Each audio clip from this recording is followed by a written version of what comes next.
ভাবুন তো, আজকের ঘটনার নাম প্রেতাত্মার ট্যাটু। শুনতেই ভয় লাগছে, তাই না? এখন কল্পনা করুন রাত, আপনি একা, ঘরের সব লাইট বন্ধ, শুধু ফোনের ফ্ল্যাশ লাইটটা টিমটিম করছে। আপনার হাতে সদ্য করানো একটা ট্যাটু, কালো কালি, তীক্ষ্ণ রেখা আর একটা অদ্ভুত প্রতীক, যেটা আপনি বেছে নেননি, যেন আপনাকেই বেছে নিয়েছে। দূর থেকে যেন ট্যাটু মেশিনের গুনগুন শব্দটা আবার কানে বাজছে। কিন্তু তো আপনি তো এখন বাড়িতে।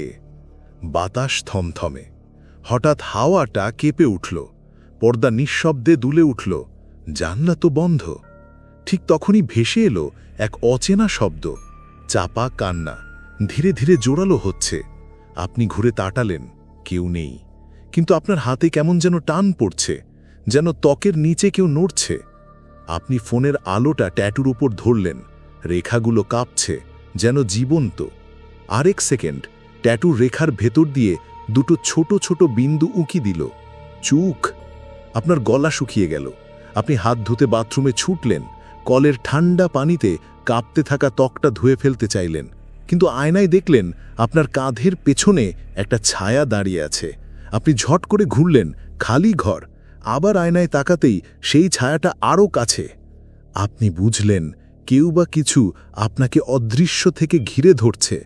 আর সেই মুহূর্তেই মনে পড়বে, যা শোনার পর আর ঘুম আসবে না, আত্মার আর্তনাদ। রাত ৩:০৭, ফোনে নেটওয়ার্ক নেই। হঠাৎ দরজার নিচ দিয়ে কালচে ছায়া ঢুকে আপনার দিকে এগোতে লাগল।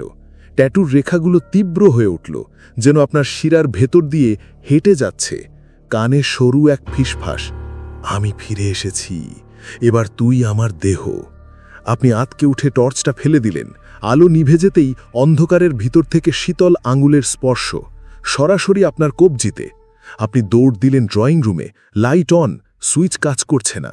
জানলার কাছে কুয়াশা জমে গেল, আর তার উপরে নিজে নিজে আঁকতে শুরু করল সেই একই প্রতীক, যেটা এখন আপনার চামড়ায়। আপনি কাপড়ে হাতটা ঢেকে ফেললেন।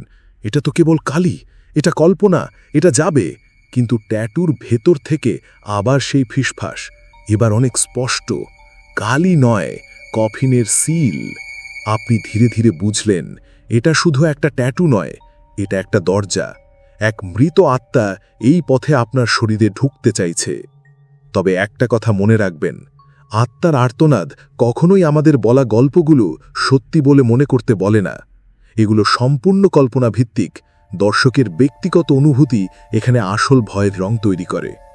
আপনি হয়তো ভাবছেন এগুলো শুধু গল্প, কিন্তু মনে রাখবেন, ভয় সবসময় চোখে দেখা যায় না, কারণ অদৃশ্য আতঙ্কের একমাত্র কণ্ঠস্বর আত্মার আর্তনাদ। আজকের গল্প প্রেতাত্মার ট্যাটু একেবারেই অন্যরকম। এটা কেবল কল্পনা নয়, এটা এমন এক কাহিনী যা শেষ পর্যন্ত আপনাকে অস্বস্তি আর প্রশ্নের ভেতরে ফেলে রাখবে, যে আমি যদি আজ ট্যাটু করাই, সেটা কি শুধু নকশা নাকি কারো বন্দিশালা? তাহলে বন্ধুরা, আমাদের চ্যানেলটা লাইক আর সাবস্ক্রাইব করতে ভুলবেন না। আপনার সাথেও যদি কোনো অদ্ভুত ভয়ঙ্কর অভিজ্ঞতা ঘটে থাকে, অবশ্যই কমেন্ট বক্সে লিখে জানান। আর হ্যাঁ, প্রতিদিন রাত ৮টায় আমাদের স্পেশাল এপিসোড, আর প্রতি রবিবার দুপুর 12টায় এক্সক্লুসিভ হরর স্টোরি এপিসোড। তাহলে শুরু করছি আজকের গল্প, প্রেতাত্মার ট্যাটু। একদমই স্কিপ না করে শেষ পর্যন্ত দেখতে থাকুন। আত্মার আর্তনাদ, ভয় যেখানে শ্বাস নেয়। আমি সৌরভ, বয়স ২৬। সল্টলেকে একটা মাল্টিন্যাশনাল কোম্পানিতে কাজ করি। প্রযুক্তি আর স্টাইল, এই দুটোই আমার নেশা। তাই যেদিন অফিসের ক্যান্টিনে রুদ্রর হাতের সেই ভয়ানক সুন্দর ট্যাটুটা দেখলাম, আমি ঠিক করেই নিলাম আমারও দরকার একটা। রুদ্র বলল, ভাই, যদি একটু ডার্ক কিছু করতে চাস, তবে কাল রাত্রি ইঙ্কে যা। পুরনো লেক মার্কেটের এক কোণায় আছে দোকানটা, তারা অন্যরকম ডিজাইন করে। কৌতূহলী হয়ে আমি গেলাম। কাল রাত্রি ইঙ্ক। দোকানটা ছিল অদ্ভুত নিঃশব্দ, গায়ে কাঁটা দেওয়া গন্ধ, যেন পুরনো কোনো গুদাম ঘরের ভেতরে ঢুকেছি। দোকানের মালিক ছিল এক বয়স্ক লোক, লম্বা, শুকনা গড়ন, মুখে অদ্ভুত একরকম অন্ধকার হাসি। আমি বললাম, একটা ইউনিক ট্যাটু চাই, এমন কিছু যেটা আগে কেউ করায়নি। সে তাকিয়ে থাকলো কিছুক্ষণ, তারপর পুরনো এক খাতা বের করল। পাতা উল্টে এক জায়গায় এসে থেমে বলল, এইটা করাবি? এটা কেউ কখনো বাঁচে না করার পর। আমি হেসে ফেললাম, ভাবলাম ওর ডার্ক সেলিং স্টাইল। ডিজাইনটা ছিল চমকপ্রদ। একটা অর্ধগলিত মুখ, যার চোখ দুটো তাকিয়ে আছে উপরের দিকে, আর জিভ ছিঁড়ে বেরিয়ে এসেছে। পাশে একটা অদ্ভুত চিহ্ন, যেটা এক ধরনের মায়াবী ঘূর্ণির মতো, কিন্তু কেমন যেন চলন্ত। এটাই চাই, আমি বললাম। ট্যাটু করতে সময় লেগেছিল প্রায় 2 ঘন্টা। ব্যথা হচ্ছিল, কিন্তু আমি সহ্য করছিলাম। কিন্তু ঠিক শেষ হওয়ার সময় একটা অদ্ভুত ব্যাপার ঘটল। আমার মাথায় যেন হালকা ঝাঁকুনি এলো, আর ট্যাটু শেষ হতেই চোখের সামনে সব ঝাপসা হয়ে গেল। ট্যাটু আর গায়ে আঁকা নয়, মনে হচ্ছিল সেটা আমার ত্বকের ভেতর দিয়ে হাঁটছে। ঘরের আলো কমে এলো। আমি উঠে দাঁড়িয়ে আয়নায় তাকালাম। ট্যাটুটা জীবন্ত বলে মনে হচ্ছিল। আর দোকানের মালিক তখন নিচু গলায় বলল, তোর শরীরে এখন তার চিহ্ন রয়ে গেল, এবার সে জানবে তুই কোথায় থাকিস। রাত 3:30। আমি ঘুম থেকে উঠলাম হঠাৎ। বুকের মধ্যে কেমন যেন ধরাস ধরাস করছে, ঘামছে শরীর, ঘরটা নিস্তব্ধ। ট্যাটুটার দিকেই হাত দিয়ে দেখলাম চামড়া ভিজে উঠেছে, আর স্পষ্ট বুঝতে পারছি চিহ্নটার রেখাগুলো ধীরে ধীরে সরছে। সেই মায়াবী ঘূর্ণির মতো ডিজাইনটা নড়ছে, যেন নিজের মতো করে ঘুরছে চামড়ার তলায়। আমি আয়নার সামনে গিয়ে দাঁড়ালাম। আরও অবাক হলাম, ট্যাটুর চারপাশে লালচে রক্ত জমাট ছোপ, যেটা আমি দিন দুপুরেও দেখিনি। মনে হচ্ছিল কোনো পচে যাওয়া চামড়ার টুকরো এখন আমার শরীরে ছড়িয়ে যাচ্ছে। আমি পরদিনই আবার সেই দোকানে যাই, কাল রাত্রি ইঙ্ক। কিন্তু সেখানে গিয়ে দেখি দোকানই নেই। যেখানে দোকান ছিল সেখানে একটা খালি ভাঙা ঘর। পাশের এক পানের দোকানদার বলল, ওই দোকান তো 10 বছর ধরে বন্ধ। এখানে আগে একটা ট্যাটু পার্লার ছিল বটে, কিন্তু সেই মালিক নাকি দোকানেই আত্মহত্যা করে। আমি স্তব্ধ। মানে আমি গেলাম কই? কাকে দেখলাম? আমি ধীরে ধীরে নিজের শরীর খুঁটিয়ে দেখতে শুরু করলাম, আর তখনই কাঁধের পেছনের দিকে ট্যাটুর ছায়ায় দেখতে পেলাম আরেকটা মুখ গড়ে উঠছে। আলোর নিচে স্পষ্ট সেই ছেলেটির মুখ। মুখটা দেখে আমি আতঙ্কে বসে পড়লাম। এই ছেলেটিকে আমি জানি না, কিন্তু মনে হচ্ছিল ও আমার শরীরেই লুকিয়েছিল। সেই রাতে একটা ভয়ানক স্বপ্ন দেখি। একটা কালো ঘরে আমি শুয়ে আছি, আর চারপাশে কেউ একজন হাঁটছে। তার মুখ নেই, চোখ নেই, শুধু গলার কণ্ঠস্বর, আমি এখানেই ছিলাম, আমার জায়গা তুই নিয়েছিস। পরদিন ঘুম থেকে উঠে দেখি ট্যাটুর চারপাশে নখের আঁচড়ের দাগ, যেন আমি নিজেই ঘুমের মধ্যে ছিঁড়তে চেয়েছিলাম এটা। কিন্তু যত টেনে ছিঁড়ি রক্ত বের হয়, কিন্তু ট্যাটু মোছে না। বরং তার মাঝখানে জলজল করে উঠছে একটা ছোট নাম, সম্যক। আমি সেই নামে সার্চ করতে থাকি, এবং একদিন হঠাৎ একটা নিউজ আর্টিকেলে চোখ পড়ে।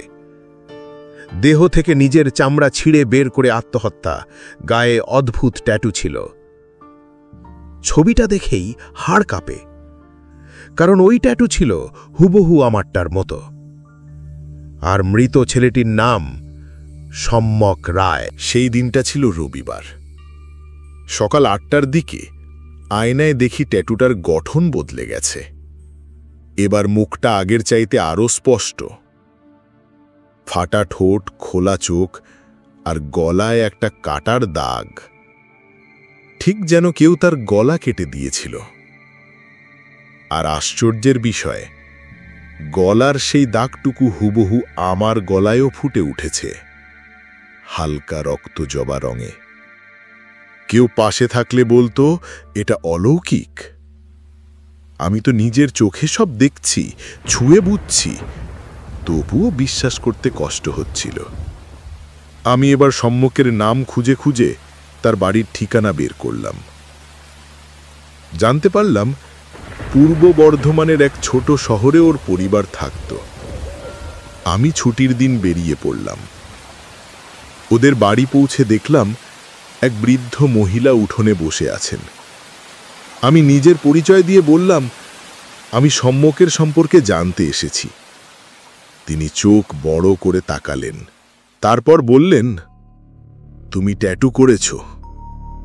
আমি কিছু না বলেই হাতটা সামনে বাড়িয়ে দিলাম। তিনি কাঁপা কাঁপা হাতে ট্যাটু ছুঁয়ে বললেন, এটা আবার ফিরে এসেছে। তারপর ভেতরে নিয়ে গিয়ে একটা পুরনো ট্রাঙ্ক খুলে একটা ছবি দেখালেন।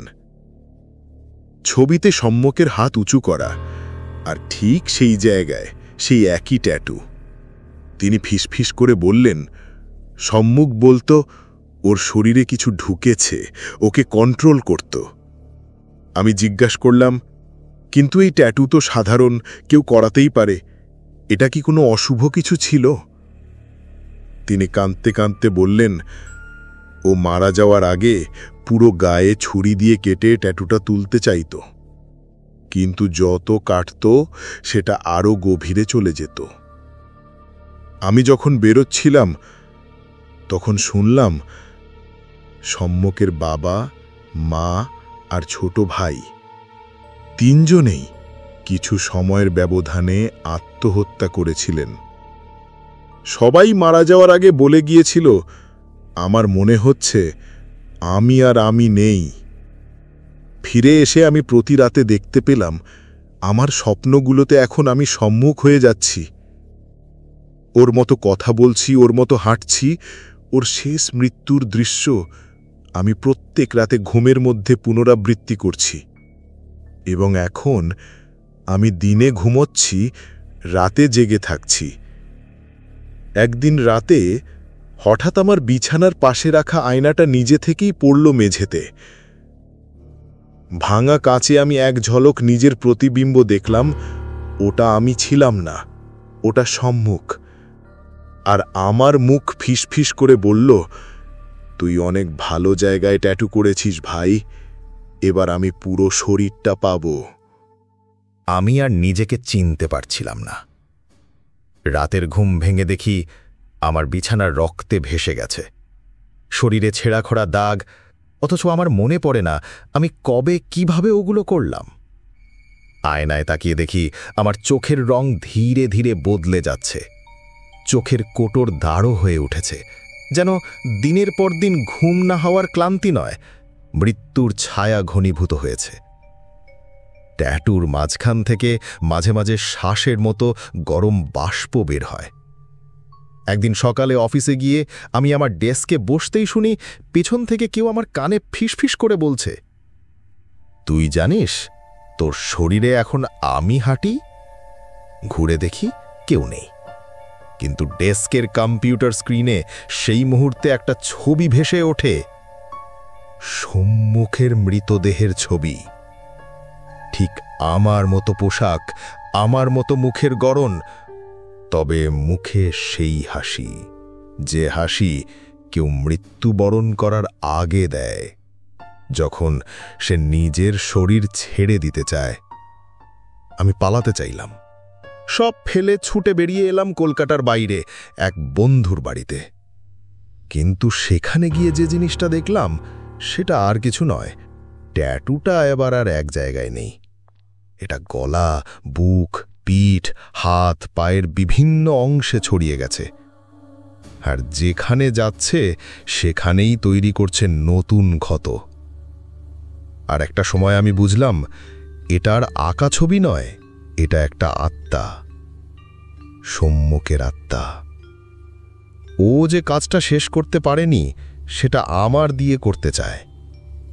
আমি ডাক্তার দেখালাম, মন্দির ঘুরলাম, গঙ্গায় ডুব দিলাম, এমনকি শরীর থেকে সেই অংশ কাটতে গিয়েও পিছিয়ে এলাম, কারণ এখন আমি নিজেই বুঝি না আমি কি সত্যি সৌরভ, নাকি আমি সম্মুখের দখল করা একটা শরীর মাত্র।